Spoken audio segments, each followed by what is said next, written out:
안녕하세요. 레위기 시작합니다. 레위기는 장소의 이동이나 사건이 없어서 지루하게 느껴지셨지요.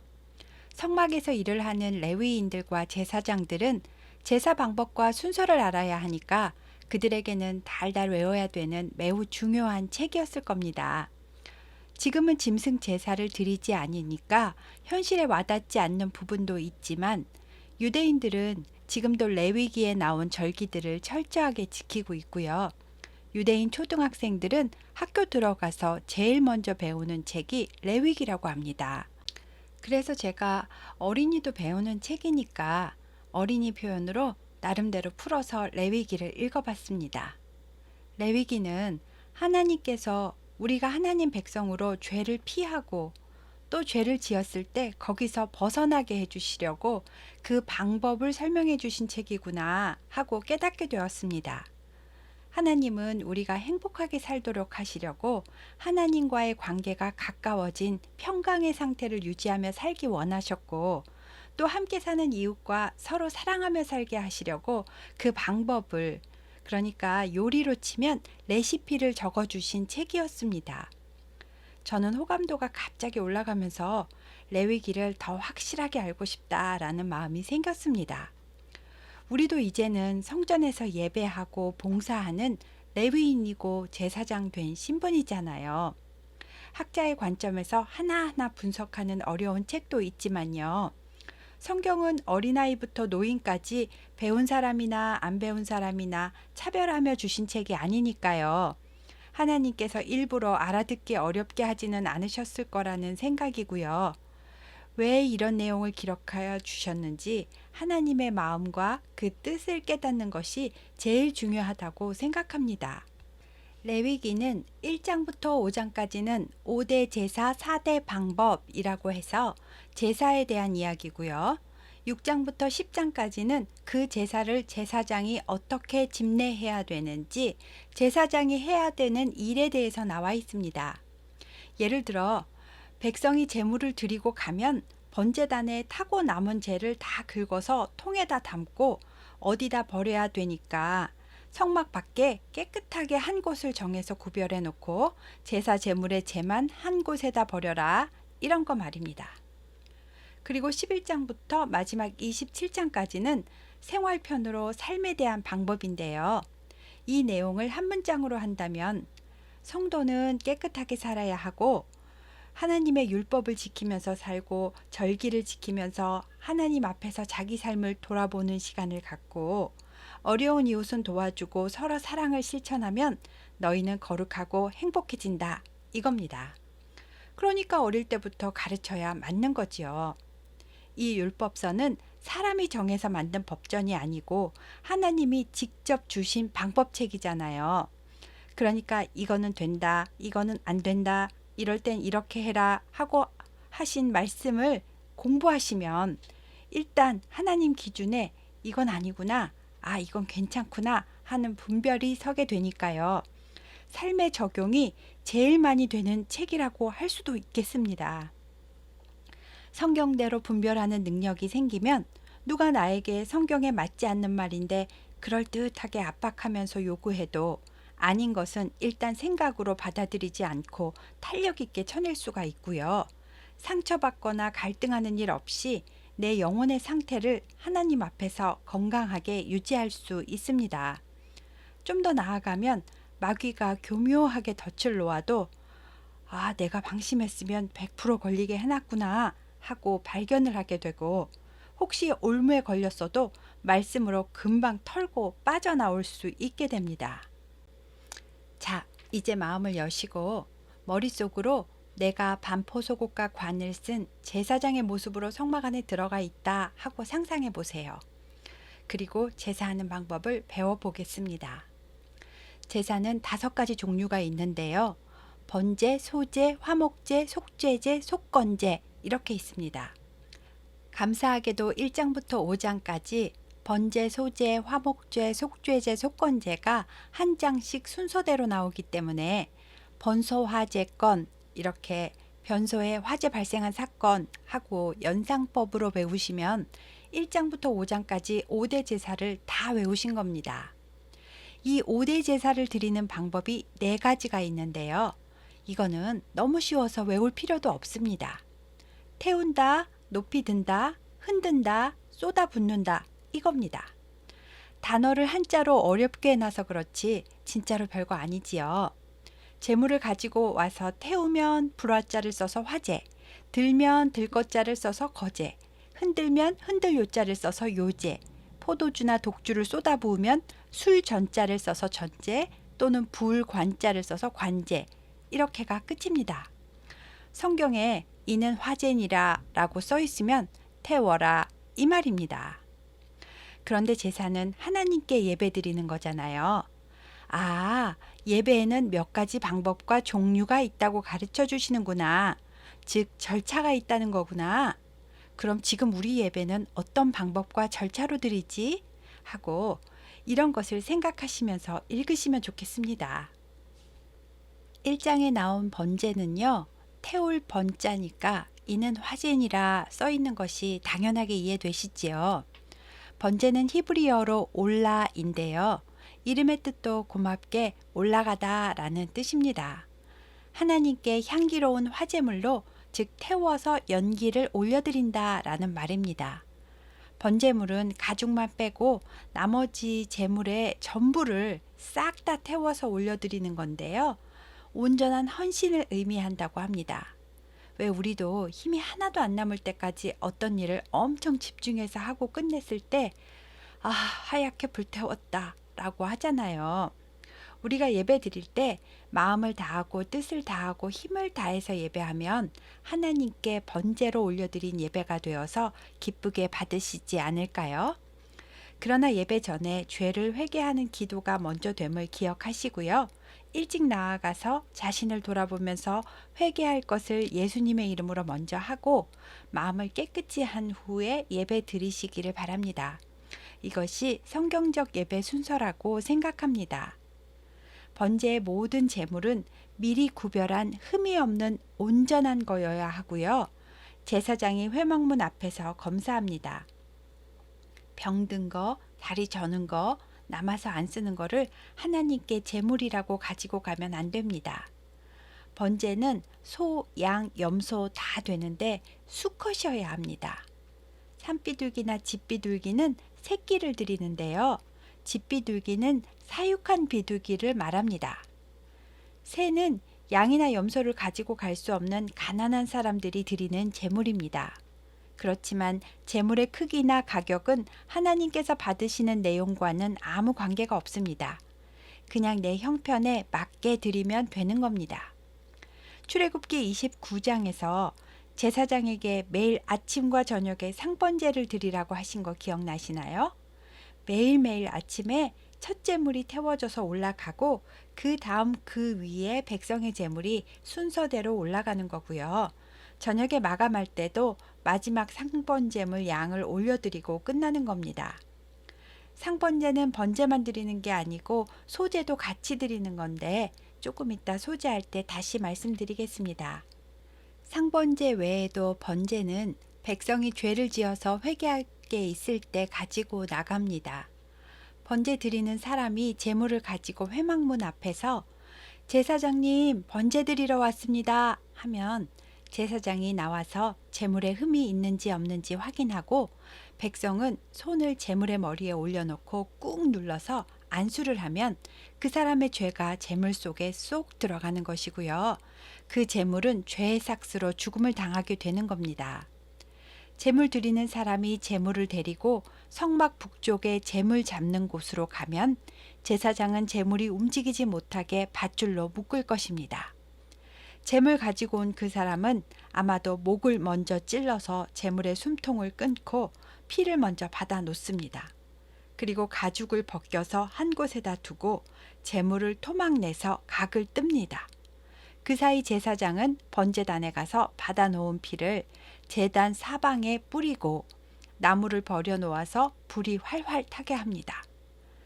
대하에 각을 뜬 제물을 부위별로 담아 놓으면 제사장이 내장과 정강이는 양동이에 담긴 물에다가 씻어서 번제단 위에 올려놓고 태우는데요. 내장에는 소화되다 남은 음식물이랑 똥이 들어 있을 것이고 정강이는 무릎 아래쪽 다리니까 걸어 다니면서 더러운 게 많이 묻었을 거라서 내장과 정강이는 씻어서 올립니다. 그리고 가죽은 제사장에게 주라고 하셨습니다. 재물이 산비둘기나 집비둘기 새끼로 드릴 때는요. 새끼 비둘기는 너무 작으니까 제사장이 재물 가지고 온 가난한 사람을 데리고 번자단 앞으로 데리고 갑니다. 역시 새의 머리에 죄를 안수하게 하고 그 사람이 보는 데서 새 머리를 비틀어 돌려서 끊고, 그러니까 몸에서 머리가 아주 분리되게 한 것 같습니다.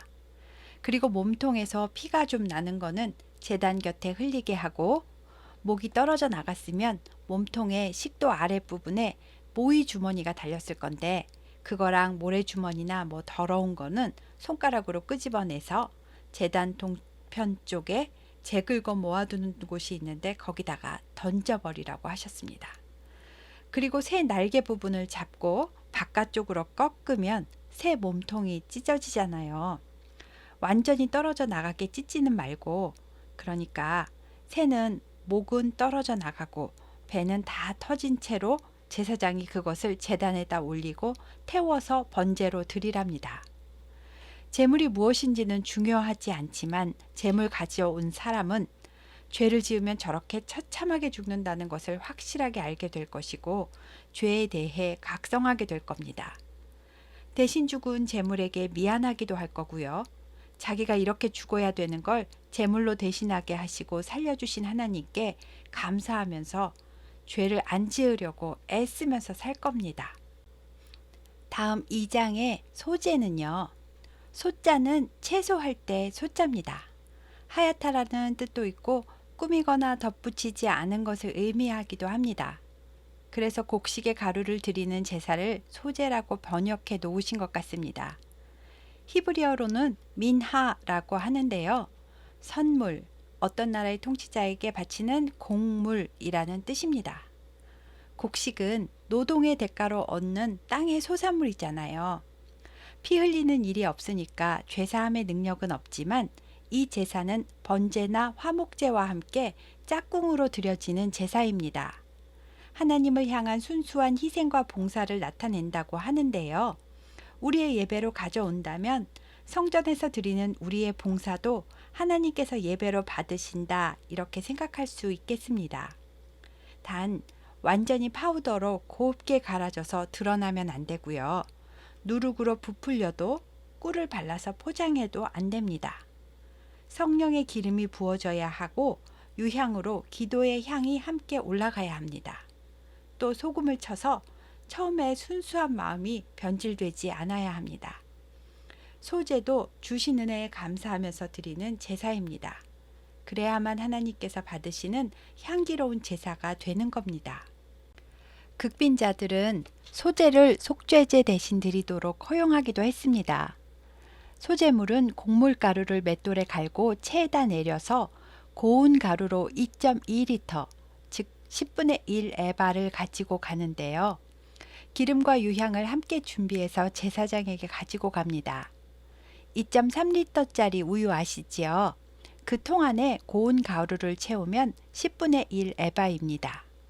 이 가루는 다 태우는 것이 아니고요. 제사장 손으로 한 움큼만 태웁니다. 기름과 유향은 조금만 가져가는 거니까 다 함께 태우고요. 반드시 소금을 쳐야 합니다. 소금은 하나님과의 언약이 불변하다는 것을 나타냅니다. 남은 가루는 제사장도 가루로 음식을 만들어서 가족들을 먹여야 하니까 제사장의 몫으로 주라고 하셨습니다. 그런데 소제는 생가루로 드릴 수도 있지만 화덕에 굽거나 철판에 붙이거나 냄비에 삶아낸 것으로 빵을 만들어 드릴 수도 있는데요. 누룩과 꿀은 들어가면 안 되고요. 기름은 섞든지 바르든지 해야 합니다. 소제물을 이렇게 해서 드릴 때도 다 태우는 것이 아니고요. 기념할 것 한 조각만 태우고 남은 것은 제사장에게 주라고 하셨습니다. 하나님께서 이 소제물을 향기로운 냄새로 여겨주신다고 하셨습니다. 곡식단에 처음 익은 열매를 11조를 드릴 때는요. 그걸 다 가루로 빻아서 가져올 수가 없으니까 화재로 태워드리지 말고 곡식단을 밭에서 하늘을 향해 높이 들어서 하나님께 드립니다 하고 거제로 올렸답니다. 만약에 추수할 때 밭에 떨어진 이삭을 주어서 첫 이삭을 드리고 싶으면 이삭 죽기한 곡식을 불에 살짝 볶아서 겨가 살짝 타게 하고 절구에 꽁꽁 찧어서 알곡이 나오면 그 알곡을 가지고 소제 드리는 방식으로 기름과 유향과 함께 한 움큼 번제단에서 화제로 드리라고 하십니다. 다음 3장의 화목제는요. 말 그대로 하나님과 화목하려고 드리는 제사인데요. 히브리어로는 쉘렘 혹은 복수로 슐라임이라고 합니다. 평강, 친교라는 뜻이 있고요. 보답하다, 배상하다 라는 뜻도 있답니다. 화목제는 그럼 어떨 때 드릴까요? 크게 세 가지로 나뉘는데요. 하나는 감사제로 전쟁에 파병 나갔다가 살아 돌아왔다든지 죽을 병에 걸렸었는데 완쾌되었다든지 이렇게 생명과 관련되어서 살려주셔서 감사합니다 할 때 드리는 거고요. 두 번째는 하나님께 하나님 저에게 아들을 주시면 하나님께 바치겠습니다 하고 서원을 했다가 진짜 아들을 받아서 그 기도 제목이 응답돼서 그 서원했던 것을 이행할 때, 즉 한나가 사무엘을 하나님께 바칠 때 서원을 이행하면서 드리는 제사가 화목제의 서원제입니다. 세 번째는 그냥 마음에 감동이 되어서 하나님께 가서 제사를 드리고 싶을 때 아무 때나 드릴 수 있는 자원제입니다. 화목제에도 희생의 피가 반드시 요구되었는데요. 하나님께 가까이 나아가려면 중간에 죄의 문제가 해결이 되어야 가능하기 때문입니다. 화목제물은 암컷이나 수컷의 구분이 없이 다 괜찮고요. 소나 양이나 염소 중에서 드리는데 새는 안 됩니다. 왜냐하면 화목제는 나중에 제물을 요리를 해서 나눠 먹어야 되는데 새는 나눠 먹을 게 없기 때문입니다. 제사를 드리는 방법은 번제와 똑같은데요. 차이점은 제물을 전부 다 태워드리는 것이 아니고요.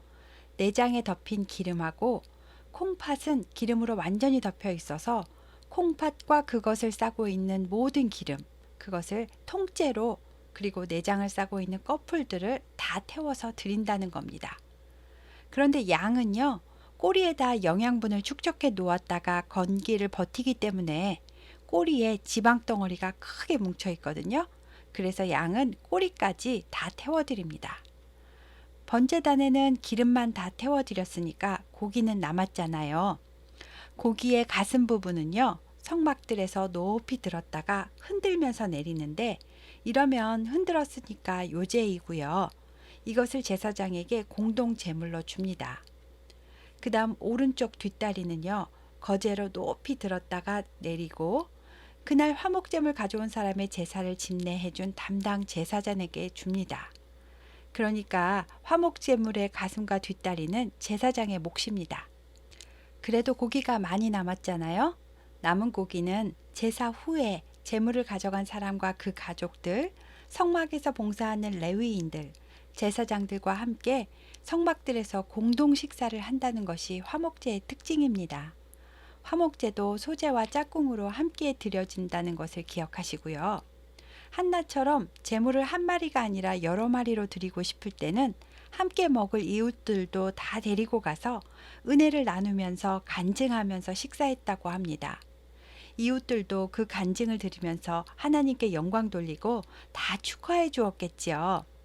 가난한 사람들도 함께 가서 배불리 먹고 왔을 거고요. 하나님과의 화목이 자연스럽게 이웃과의 화목으로 연결됨을 알 수 있습니다. 화목제물 식사 음식은 당일날 다 먹어야지 남겨놓고 이러면 안 됩니다. 서원제랑 자원제는 다음날까지 먹어도 되었지만 그래도 남았으면 다 태워서 깨끗하게 치워야 합니다. 그 다음 4장의 속죄제와 5장의 속건제도 죄에 관련된 제사인데요. 이 두 가지는 좀 비교하면서 같이 볼 필요가 있습니다. 속죄제를 뜻하는 히브리어 하타트는 관역에서 벗어나다 라는 뜻의 하타에서 파생한 단어인데요. 하나님의 법에서 벗어난 죄로부터 속죄함을 얻기 위하여 드리는 제사라는 말입니다. 하나님의 계명을 실수로 어겨서 하나님께 율법을 범한 죄를 지은 수직적인 관계에 대한 제사이고요. 범죄한 일에 대해서 배상을 할 수 없을 때 죄에 대한 용서를 구하는 제사라고 할 수 있습니다. 반면 속건제는 히브리어로 아샴인데요. 죄에 대한 책임을 깨닫다라는 뜻이고 사회적인 죄나 도덕적인 죄를 용서받기 위해 드리는 제사를 말합니다. 그러니까 속건제는 도덕적 범죄의 용서를 위한 제사로 배상이 가능하기 때문에 꼭 배상을 해야 하고요. 이웃과의 수평적인 관계 해결을 위한 제사입니다. 이 두 제사는 반드시 드려야 하는 의무 제사이고요. 번제, 소제, 화목제는 자원할 때 드리는 자원 제사입니다. 속죄제는 신분에 따라서 제물이 각각 다르게 지정되어 있고요. 제사 방법도 조금 다른 것이 특징입니다. 제사장이나 회중 전체의 속죄제는 수송아지로, 족장은 순념소로, 평민은 암연소나 암양으로, 빈민은 비둘기 2마리로, 그것도 어려운 극빈자는 밀가루 10분의 1 에바를 드립니다. 제사장의 속죄제나 회중 전체의 속죄제를 드릴 때는요. 회막문에서 안수하고 잡을 때 회중의 죄는 장로들이 안수하고 잡습니다. 그리고 피를 받아 회막에 들어가서 손가락에 피를 찍어서 성서 휘장에 7번 뿌리고 분향단 4뿔에도 피를 바르고 나와야 합니다. 그리고 남은 피는 번제단 밑에다 다 쏟고요. 차이점을 느끼셨나요? 피를 번제와 화목제는 번제단 사방에 뿌렸잖아요. 속죄제는 성소 안에 일단 들어가서 휘장문 안쪽에다가 손가락으로 피를 7번 찍어서 살짝 뿌리고 그리고 분향단에 가서 분향단에 있는 뿔 4개에다가 손가락으로 피를 찍어서 바르는 겁니다. 그리고 남은 거는 가지고 나와서 그냥 번제단 밑에다 쏟아버립니다. 제물은 화목제물처럼 기름은 콩팥까지 다 떼어서 번제단에서 태우고요. 그 나머지는 가죽까지 하나도 남기지 말고 전부 다 똥까지 진영 바깥에 나가면 재만 버리는 곳으로 구별해 놓은 곳이 있는데 거기에다 나무를 버려놓고 불을 붙여서 거기서 태우라고 하셨습니다. 제사장과 회중의 재는 너무 더러워서 성막 안에서는 태울 수가 없고 진영 바깥까지 나가서 태워야 합니다. 인류의 모든 죄를 뒤집어 쓰신 예수님께서도 영문 밖, 즉 예루살렘 성 바깥에 골고다 언덕까지 나가서 십자가에 달리신 것을 기억하시지요. 예수님께서 우리를 위해 속죄 제물로 죽으셨습니다. 그 다음 족장과 평민이 속죄제를 드릴 때는요. 제물만 각각 다르고 제사 방법은 같습니다. 제물의 머리에 안수를 하고 잡은 다음 이번에는 성소에 들어가는 것이 아니고요. 제사장이 번제단에 가서 피를 손가락에 찍어서 이번에는 번제단에 있는 뿔 4개에다가 바르고 나머지는 제단 밑에다 쏟습니다. 번제와 화목제처럼 피를 제단 사방에 뿌리는 게 아니고요. 뿔에다가 바르고 쏟는 것이 차이점입니다. 빈민의 새 2마리는 하나는 번제물로 하나는 속죄제물로 드리는데 전부 다 소각하는 거고요. 극빈자의 밀가루 10분의 1 에바는 소재로 한 움큼 태워 드리는 것을 속죄제로 대신하는데 기름과 유향은 이때는 빼고 가루만 태워 드리도록 합니다. 제물에 기름을 태워 드리는 것은 화목제와 같고요. 남은 고기와 밀가루는 제사장이 성막들에서 제사 드린 날 당일에 다 먹으라고 하십니다. 그리고 5장의 초반에는 속죄제를 드려야 하는 4가지 예를 설명해 놓으셨는데요. 첫째, 다른 사람의 범죄를 목격했거나 들어서 알게 됐으면 증언을 해야 되잖아요. 증인은 최소 2사람이 있어야 법적 증거에 효력이 있는 건데 보고 들은 사실을 진술하지 않고 침묵하면 올바른 판정이 내리지 못하도록 방조한 거라서 허물이 있게 된답니다. 이런 경우의 죄는 두려움과 인간의 연약함에서 비롯된 죄이기 때문에 속죄제의 대상이 되었습니다.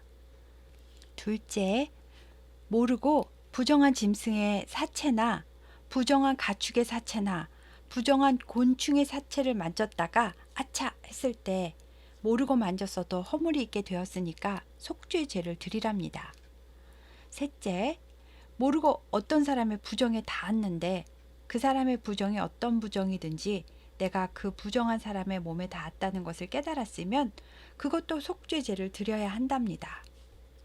넷째, 어떤 사람이 악한 일인지 선한 일인지 아무 생각 없이 그냥 무조건 하겠다고 입술로 맹세를 했는데 그 맹세한 사실마저 잊어버리고 있다가 나중에라도 자기가 맹세한 게 무엇인지 깨닫게 되었을 때 그래도 어쨌든 맹세를 안 지키게 된 거니까 허물이 있다고 보고 속죄제를 드려야 한답니다.